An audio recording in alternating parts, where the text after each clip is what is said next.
¿Se me escucha? Sí, bueno, muy buenas tardes para todas y para todos. Gracias por acompañarnos el día de hoy en este evento. Mi nombre es Gabriel Aguirre, yo soy organizador para América Latina de World Beyond World. El día de hoy vamos a estar desarrollando un evento que ha sido organizado por nuestro capítulo en La Paz, Bolivia, que tiene por nombre Las Armas de Monroe, inspirado en el libro de la doctora Loretta Tellería Escobar, quien el día de hoy tendremos el grato placer de contar con su presencia y participación.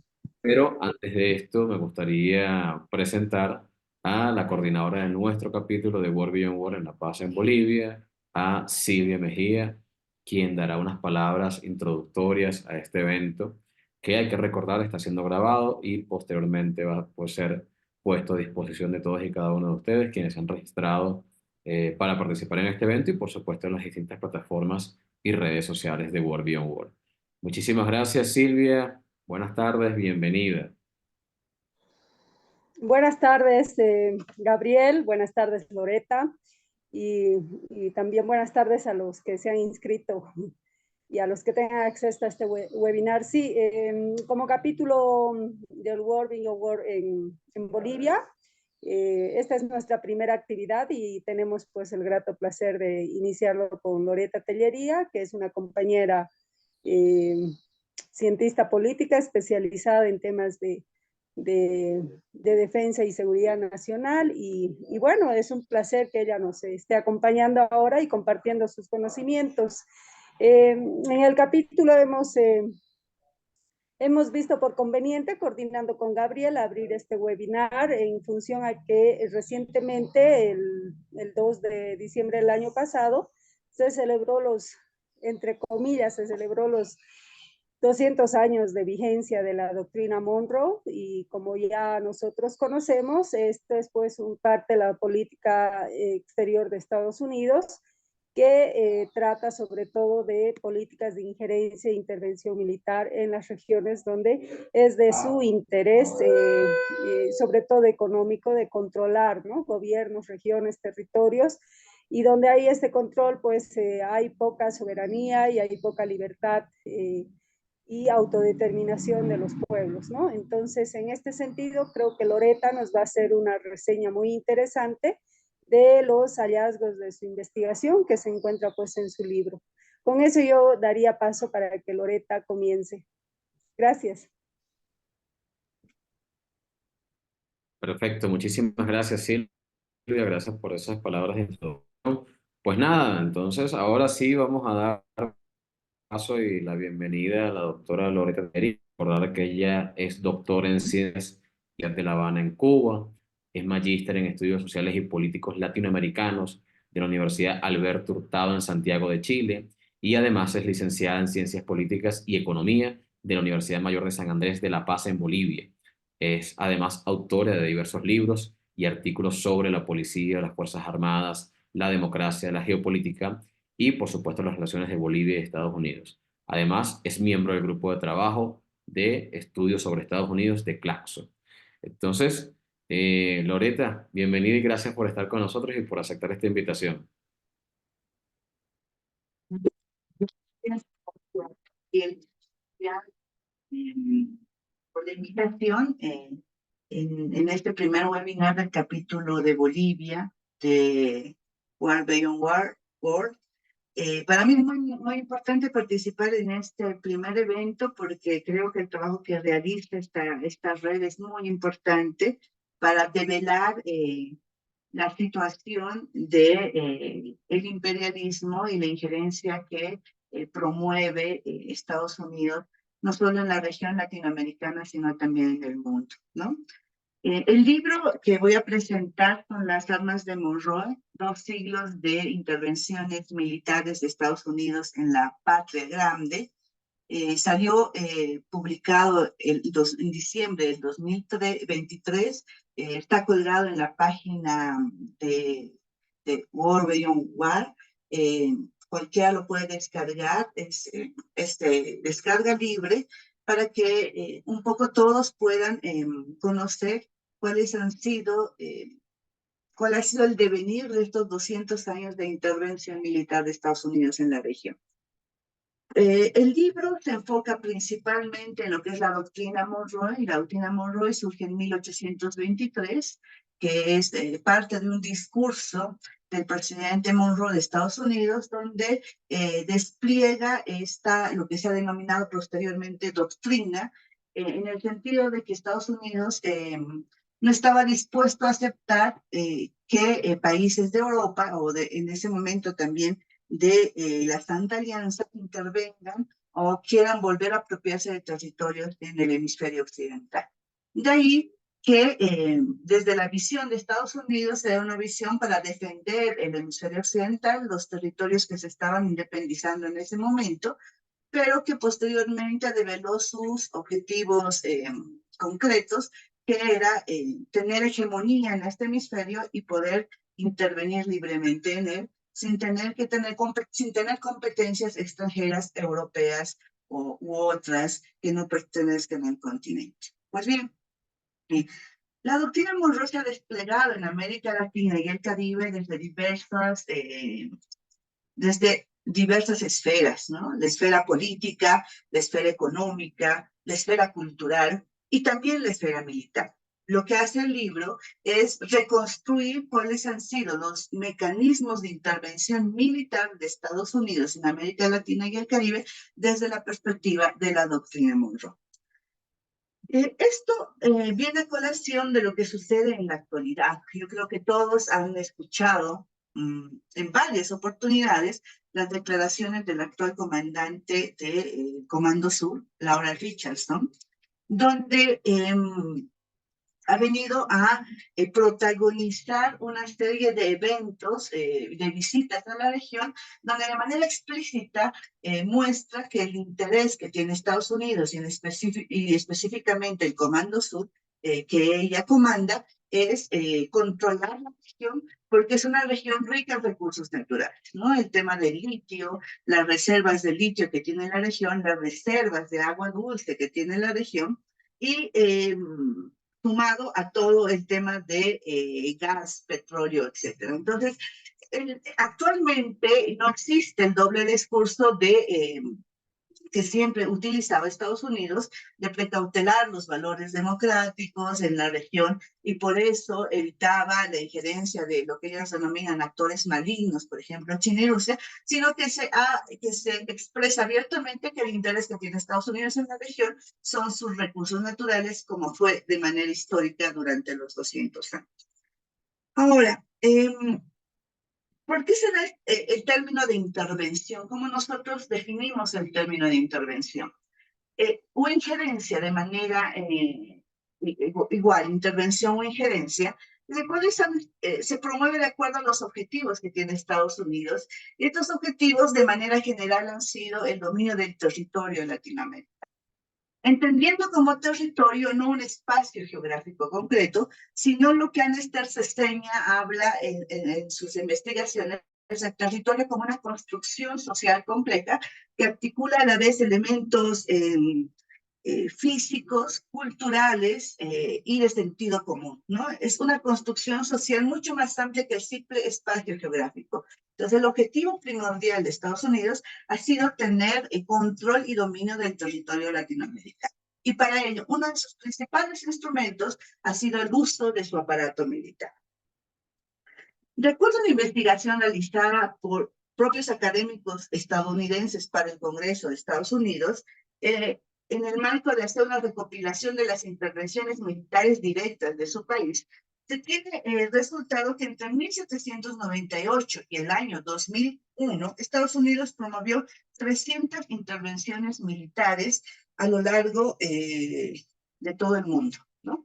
Si nosotros hacemos el cálculo, en 203 años, desde 1798 hasta el 2001, Estados Unidos hizo una intervención aproximadamente una por año en estos 203 años.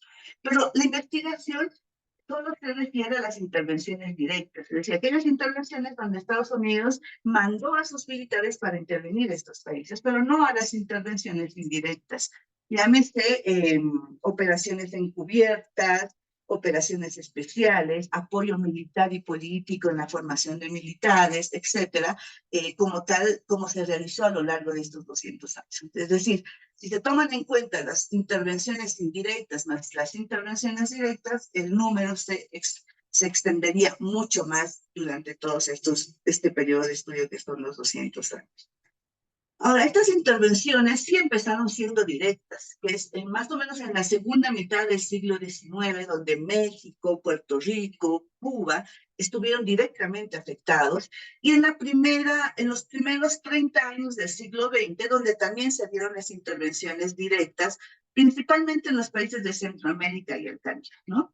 La intervención en Honduras, República Dominicana, Haití, Guatemala, Colombia, Panamá, son constantes. El libro refleja de manera histórica cuáles han sido estas intervenciones y cómo se han desarrollado. Pero para un poco ser más esquemáticos, también el libro trata de ver cuál ha sido el devenir de estas intervenciones, cuál ha sido su estructura a través de la historia. Y por lo tanto se identifica un marco doctrinal, jurídico y conceptual que ha guiado todo este tipo de intervenciones militares en estos 200 años. Se identifican mecanismos, cómo se ha dado esta intervención militar, y se identifican los actores principales que han llevado a cabo este tipo de intervenciones. En el marco doctrinal y jurídico, sin duda, el inicio fue la doctrina Monroe de 1823, seguida muy de cerca del destino manifiesto, ¿no? Esta idea que tiene Estados Unidos de estar predestinado a guiar el destino del mundo porque son la expresión más clara de la civilización. Luego, ya a partir del siglo XX, se pueden encontrar otros marcos doctrinales y jurídicos que siguen o son parte de esta doctrina. La Ley de Seguridad Nacional en 1947 sin duda marca un hito importante en lo que son el proceso de intervenciones militares en la región. En esta Ley de Seguridad Nacional se crea, en 1947 se crea la CIA, se crea el Consejo de Seguridad Nacional, y de ahí deriva lo que años después fue la Doctrina de Seguridad Nacional en América Latina, ¿no? Que nos remite directamente a lo que fueron los golpes de Estado en la región, el Plan Cóndor, etc. Luego tenemos la guerra preventiva, un poco más avanzando en los años, ¿no? La invasión de Irak, por ejemplo, es parte de la guerra preventiva. Es decir, ellos estaban dispuestos a invadir un país para prevenir que ese país pueda afectar a su seguridad nacional, ¿no? Algo totalmente descabellado en la lógica de cualquier doctrina de seguridad dentro del derecho internacional, pero que Estados Unidos aplicó a partir de la década de los 90. Y tenemos lo que es la seguridad multidimensional. Yo creo que una de las cosas que nos explica mucho mejor cómo actúa Estados Unidos en cuanto a intervención militar es la adopción del concepto de seguridad multidimensional el año 2003 como parte de una resolución de la OEA en la región, ¿no? Porque a partir de esto, Estados Unidos muestra que no solo el Pentágono, el Departamento de Defensa, va a controlar los temas militares o de seguridad, sino que va a ir mucho más allá, porque los problemas y las amenazas a su seguridad abarcaban temas políticos, económicos, culturales, medioambientales. Y todos estos tipos de amenazas no podían ser controlados más que por el aparato militar de Estados Unidos. Entonces, la seguridad multidimensional no solo dice que las amenazas son diversas, sino dice que todas estas amenazas tenían que ser manejadas por los aparatos de seguridad estadounidenses, llámese Departamento de Defensa, Pentágono y en nuestra región el Comando Sur. Y en la actualidad tenemos un nuevo concepto que se maneja y es la disuasión integrada, ¿no? Que es como la seguridad multidimensional mejorada, ¿no? Y la disuasión integrada, lo expresa abiertamente el Comando Sur a través de su comandante Richardson, es que no es más que la asociación de actores, tanto privados como públicos, la asociación de objetivos económicos, políticos, sociales, medioambientales, etcétera, con el objetivo de contrarrestar las amenazas actuales. ¿Y cuáles son las amenazas actuales? Ya no es el narcotráfico en primer lugar, no es el terrorismo, no es los grupos transnacionales delincuenciales, sino que las principales amenazas identificadas son China y Rusia en primer instante, ¿no? Entonces, la disuasión integrada en nuestra región, América Latina y el Caribe, va directamente a hacer frente a las nuevas amenazas. La intervención o la presencia cada vez mayor de China y Rusia en nuestra región. A partir de este marco conceptual, el marco doctrinal jurídico y conceptual, se aplican una serie, o se crea una serie de instituciones a través de la historia, ¿no? A mediados del siglo XX está la creación del GID, de la Junta Interamericana de Defensa, en 1942, un espacio que aglutina a los militares de la región. Está el TIAR, en 1947, una vez finalizada la Segunda Guerra Mundial, una especie de doctrina Monroe adscrita solo al tema de mediados del siglo XX, donde cualquier país que ataque o amenace a un país de la región tenía que ser respondido por toda la región y especialmente por Estados Unidos, ¿no? Es el TIAR y viene la OEA en 1948. El GID, el TIAR y la OEA forman el Sistema Interamericano de Defensa que rige nuestra región desde aproximadamente mediados del siglo XX, ¿no? Y esta es la estructura institucional sobre la que se levanta todos los mecanismos de injerencia militar que despliega Estados Unidos. A esto se suma la creación de la Escuela de las Américas, esto se suma estas reuniones periódicas que tienen los ejércitos en la región, las fuerzas aéreas en nuestra región, las armadas de la región, ¿no? Mecanismos institucionales muy sólidos porque duran desde esta etapa, desde este periodo, mediados del siglo XX hasta la actualidad. Si hay algo que se mantiene cada año son las reuniones de los ejércitos americanos, ¿no?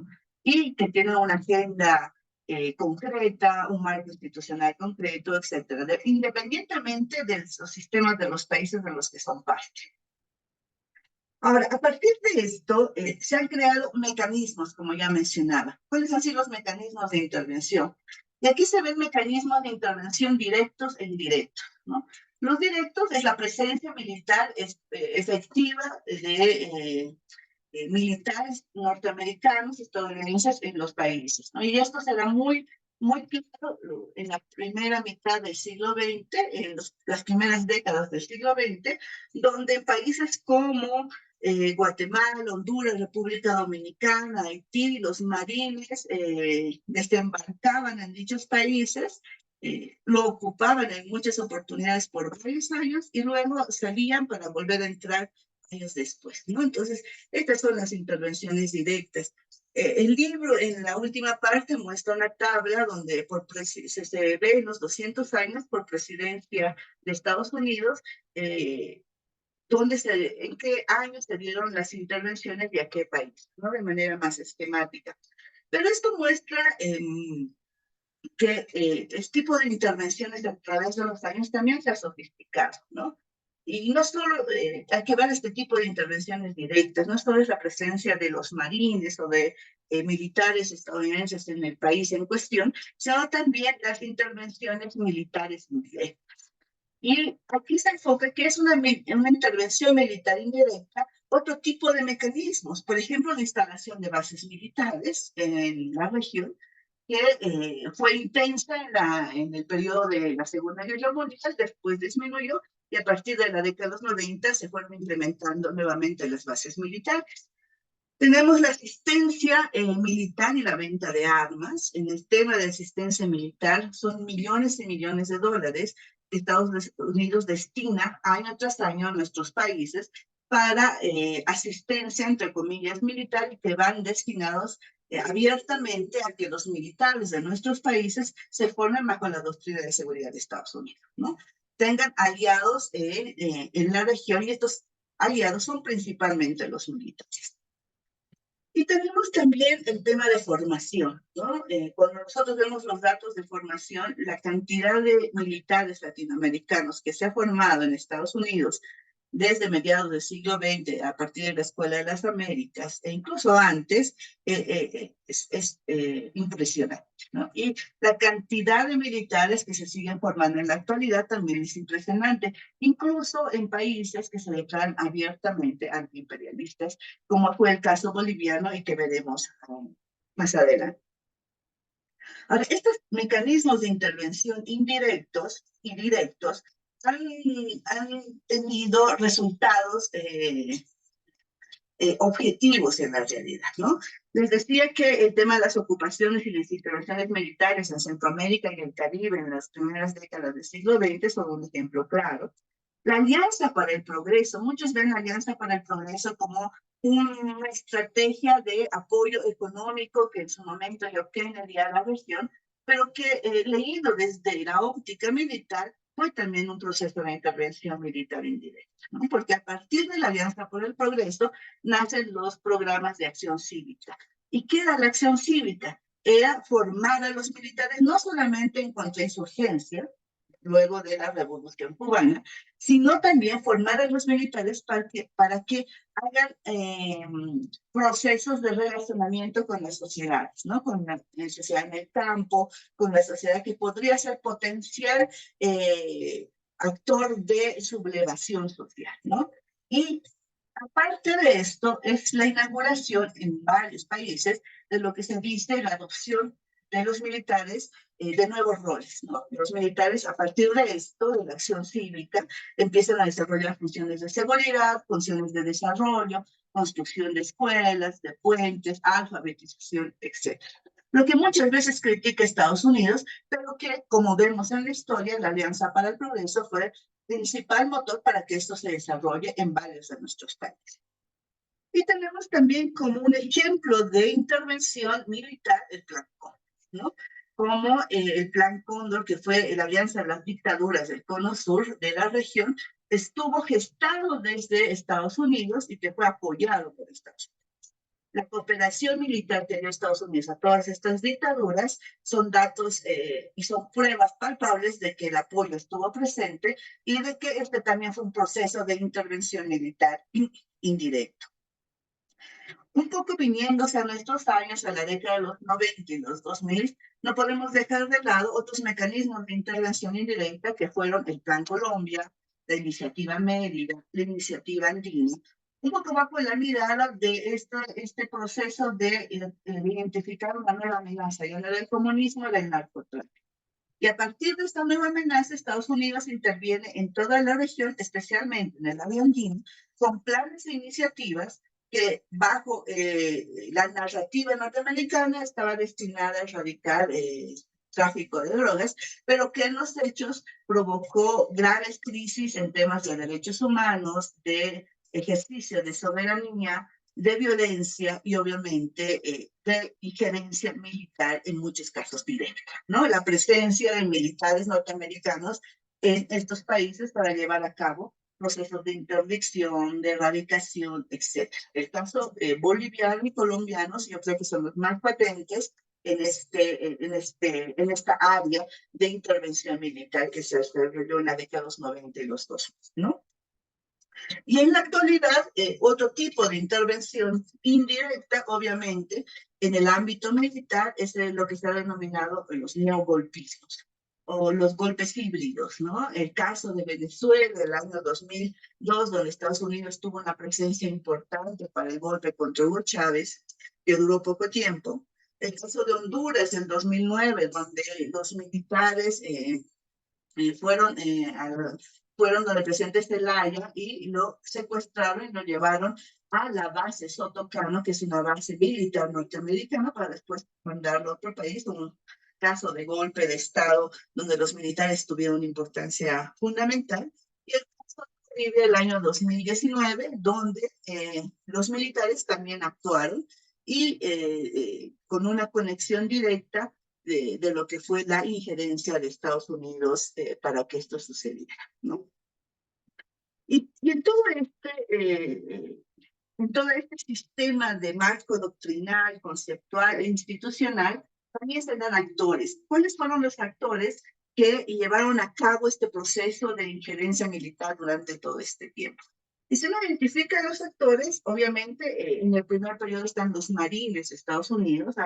Algo esencial del tema de los marines es que los marines que intervenían en los países de Centroamérica, del Caribe, en las primeras décadas del siglo XX, fueron los que formaron las famosas guardias nacionales. Cuando los marines se iban de dicho país, de un país, ejemplo, República Dominicana, Haití, Cuba, dejaban formadas guardias nacionales, que eran militares del país en cuestión que habían sido formados por los marines norteamericanos. Pero estas guardias nacionales también actuaban de tal manera que muchos de estos países posteriormente fueron parte de dictaduras muy crueles, como la dictadura de Somoza, de Batista, de los Trujillo, etcétera, ¿no? Entonces, desde donde uno mire el tema de la intervención militar de Estados Unidos, los resultados siempre son nefastos para la construcción de las democracias en la región y para la consolidación de sistemas militares democráticos. Pues bien, les decía que los factores fundamentales podían ser los marines en las primeras décadas del siglo XX. El Departamento de Defensa es un actor fundamental, seguido por el Pentágono, la CIA con sus operaciones encubiertas y el Comando Sur, creado en 1963, que también es un actor fundamental en la región y que en los últimos meses actúa como un embajador de Estados Unidos en la región. Pues vemos a la general Laura Richardson visitando a todos los países, reuniéndose con los cancilleres, en algunos casos con los presidentes, para delinear las políticas de seguridad, ¿no? Y el Comando Sur actúa en la región también desde diversas perspectivas y con diversos mecanismos. Los ejercicios conjuntos, cuando uno analiza y el libro trata de hacer una recopilación de todos los ejercicios conjuntos que hace el Comando Sur con las fuerzas militares de la región, vemos que también ahí hay una institucionalidad muy bien formada y con raíces profundas, ¿no? Y ahí tenemos los Panamax que se realizan en Panamá, los ejercicios de UNITAS, los Trade Winds, entre muchos otros más. Cada año Estados Unidos realiza ejercicios conjuntos, ya sea a nivel de multilateral con varios países o también a nivel bilateral con Chile, con Perú, con Brasil, con Argentina, etcétera. Pero esto es de alguna manera la base principal de la formación de alianzas entre los militares del Comando Sur y los militares de América Latina y del Perú. En todo este andamiaje del sistema intervencionista, los resultados que se han tenido, ¿no? Yo creo que son muchos, centenares de resultados negativos en cuanto a esta intervención militar, pero los principales resultados es un daño estructural a la democracia de los países intervenidos, ¿no? Los golpes militares, las dictaduras en América Latina de la década de los 60, 70 y 80 promovidos por Estados Unidos han dañado los sistemas democráticos de la región cuyas consecuencias se viven hoy en día en muchos de nuestros países. En el caso de Centroamérica, la formación de mercenarios, de los contras en Nicaragua, en El Salvador, también ha sido producto de este afán de dominio territorial de Estados Unidos y que han tenido consecuencias negativas en estos países. En el caso del Plan Colombia, los falsos positivos son sin duda una consecuencia de la gran intervención que tuvo Estados Unidos en el desarrollo del Plan Colombia, ¿no? En la formación de estos militares, cuyo respeto a los derechos humanos era nulo, y es nulo. Y de ahí puede haber un montón de otras consecuencias que podemos inferir dependiendo del país del cual estemos abordando, ¿no?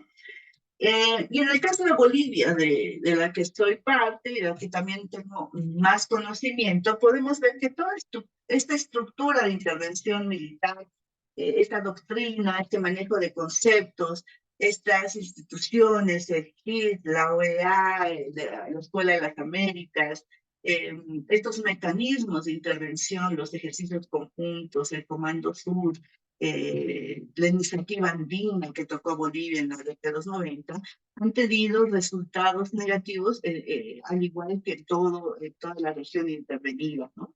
Es decir, desde 1940, donde se firma el primer acuerdo de cooperación militar entre Estados Unidos y Bolivia, la historia está plagada de la injerencia de Estados Unidos, no solo en el área económica y política, sino de manera básica en el área militar.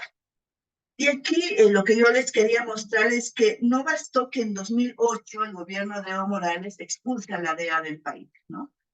Sino que los estudios y las investigaciones muestran que en todo el periodo de gobierno de Evo Morales, desde el 2006 hasta el 2019, la estructura de injerencia militar de Estados Unidos siguió funcionando en Bolivia, ¿no? De hecho, se muestra que en este periodo de años, la asistencia militar y para la seguridad a Bolivia fue de 428 millones de dólares, ¿no? Y el dato más perturbador es que en todo este periodo del gobierno de Evo Morales se formó en tema de formación en ámbitos militares y de seguridad a 25.921 funcionarios en cursos militares y de aplicación de la ley, ¿no? Entonces, esto nos mueve a pensar que si hay algo estructural en el tema de intervención de Estados Unidos, América Latina, sin duda, este es el ámbito militar, ¿no? La asistencia militar y la formación de personal se mantiene permanente a pesar de la línea política que tiene el gobierno de turno. Ahora, ¿cómo se logra hacer esto? Estados Unidos ha logrado mecanismos de terciarización de financiamiento y de formación.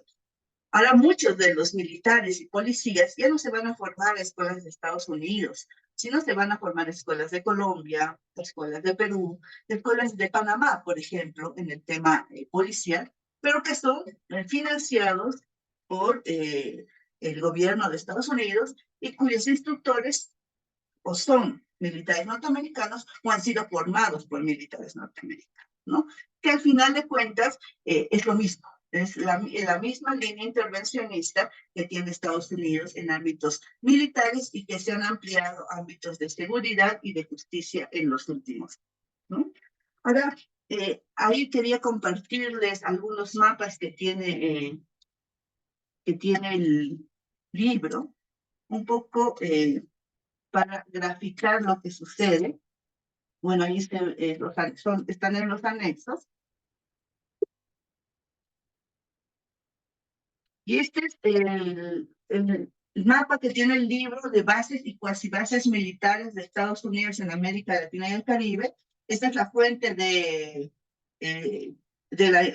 World Radio Award del 2023, donde he encontrado que se tienen 114 bases militares, de acuerdo a esta fuente. Como ustedes pueden ver, las bases están en casi toda la región, a excepción de Bolivia, Paraguay, Venezuela y, bueno, México. Pero si vemos, las bases están distribuidas en todo el territorio. Puerto Rico con la mayor cantidad, 34 bases militares. Tenemos a Colombia con 6 bases militares, Panamá 7. Bueno, pero están distribuidas en toda la región. Y también he tomado otra fuente, que es la fuente del libro de Aquilio Borón, que desde 2014, que él tiene una menor cantidad de bases. Él habla de 76 bases, no identifica bases en Brasil, Bolivia ni Venezuela, pero sí en todos los otros países, inclusive en México, donde la anterior fuente no ubicaba bases militares. Y esto tiene una sola respuesta, ¿no? Que muchas bases militares tienen un carácter secreto, ¿no? Entonces, Estados Unidos no solo hace bases militares del modelo grande, como es la base de Sotocano, lo que era la base de Manta, o las bases que tienen países como Puerto Rico, sino que a través del tiempo se ha identificado otra nueva modalidad de bases, que se llaman las cuasi bases, o los sitios de avanzada, que que no es la cesión de un territorio por parte del país anfitrión, sino que el país anfitrión sino que Estados Unidos, los militares de Estados Unidos, utilizan un espacio que es del país, que es un espacio militar donde pueden actuar libremente, pero que no median leyes ni contratos ni convenios de por medio, ¿no? Entonces esas son las cuasi bases que muchas veces no son públicas, pero que se identifican a partir de datos como la presencia de militares de Estados Unidos en determinados países. Es el caso de Perú, es el caso de Ecuador, es el caso de Colombia, ¿no? Entonces, entre bases y cuasi bases, esta fuente identifica para el año 2014 76 bases en América Latina y el Caribe. Otro dato que quería compartirles es la asistencia militar para la seguridad de Estados Unidos y América Latina, ¿no? Y aquí están los datos para entre el 2010 y 2019. Como podemos ver, todos los países tienen asistencia militar, es decir, cooperación económica que da Estados Unidos desde diversos fuentes, ya sea Departamento de Estado, Departamento de Defensa, etcétera, hacia América Latina, pero con fines militares, ¿no? Y entonces vemos que en este periodo todos los países han tenido cooperación, inclusive Venezuela, con $3 millones. Y como les decía, es la terciarización de los recursos. Es decir, ellos son recursos de Estados Unidos, pero que muchas veces son dados a partir de terceros países. Aquí vemos que México tiene una gran cantidad de asistencia militar, 2.658 millones de dólares, por ejemplo. Colombia con más de 3.000 millones de dólares siempre ha sido como que el receptor más grande de asistencia militar por el Plan Colombia. Centroamérica también, el Caribe y los demás países. Pero de todas maneras no es tanto el monto de asistencia militar como el impacto que tiene. Muchas veces un monto reducido de asistencia militar tiene un gran impacto de acuerdo al país donde se lo dé, ¿no? Entonces, eso es importante tener en cuenta y que lo aceptan los mismos autores personal o funcionarios de Estados Unidos. Y aquí está el entrenamiento militar de Estados Unidos a fuerzas de seguridad en América Latina y el Caribe. Este cuadro refleja la asistencia tanto a militares y policías, ¿no? Y vemos que en el periodo 2000-2019 también hubo una grandes números de entrenamiento militar, es decir, una intensa formación a militares y policías, ¿no? Y en todos los países, incluido en este caso los países que son considerados con gobiernos de izquierda, ¿no? Bolivia, Venezuela, etcétera. Colombia ahí es el que más capta el tema de formación, con más de 108.000 personas entrenadas en este periodo de gobierno, ¿no? En este periodo de estudio, ¿no? Es básicamente esto.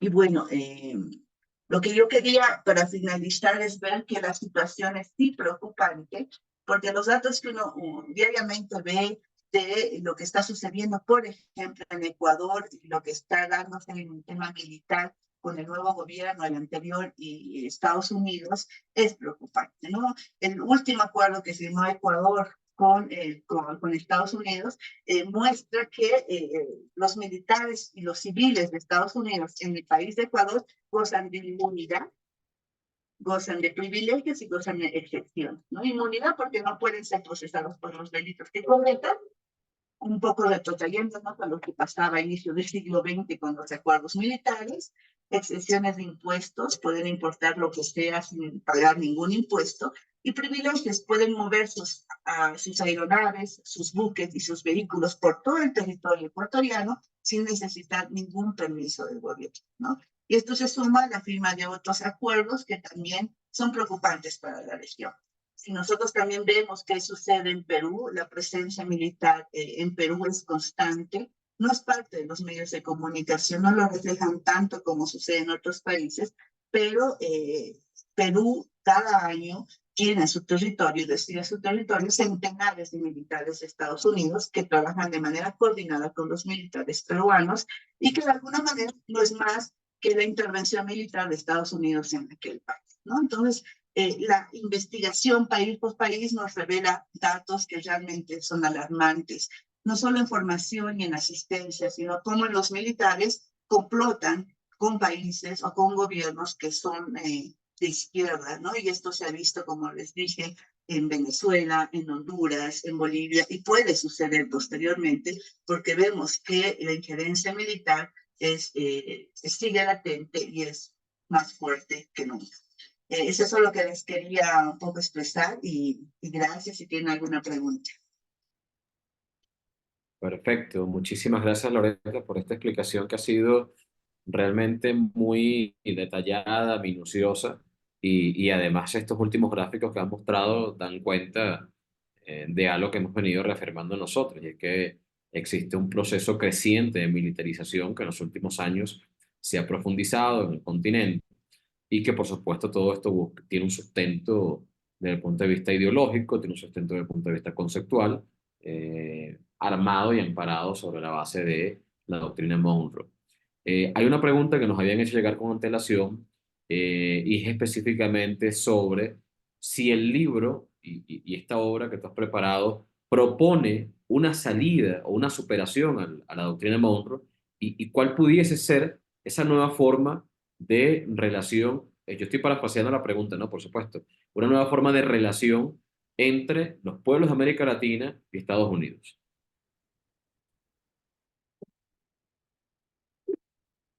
Algunas iniciativas que se tomaron en las últimas décadas del siglo XXI en el tema de alianzas militares regionales, ¿no? UNASUR, por ejemplo, fue un espacio de cooperación regional y de alianza regional sui generis que no ha existido anteriormente, porque UNASUR crea un consejo de seguridad, por ejemplo, regional, que tuvo en sus primeros inicios tuvo una actividad muy buena en cuanto a coordinación de las instituciones militares y los ministerios de defensa de la región, ¿no? Eso no había existido antes, pero obviamente su duración fue muy corta, cambiaron los gobiernos que lo apoyaban, en este caso era Kirchner, Lula, Correa, y una vez que ellos fueron destituidos, los nuevos gobiernos no impulsaron esta iniciativa del Consejo de Defensa Sudamericano, así se llamaba. De hecho, una de las salidas que tenemos para poder actuar de manera soberana en la región, en el ámbito militar, no es más que crear estas instituciones de cooperación regional, porque la formación de nuestros militares no puede estar bajo la doctrina de Estados Unidos, porque no solo porque es ceder nuestra soberanía en el tema, sino porque los resultados que hemos tenido al hacerlo han sido totalmente negativos, como decía, la democracia y la construcción de instituciones democráticas de seguridad.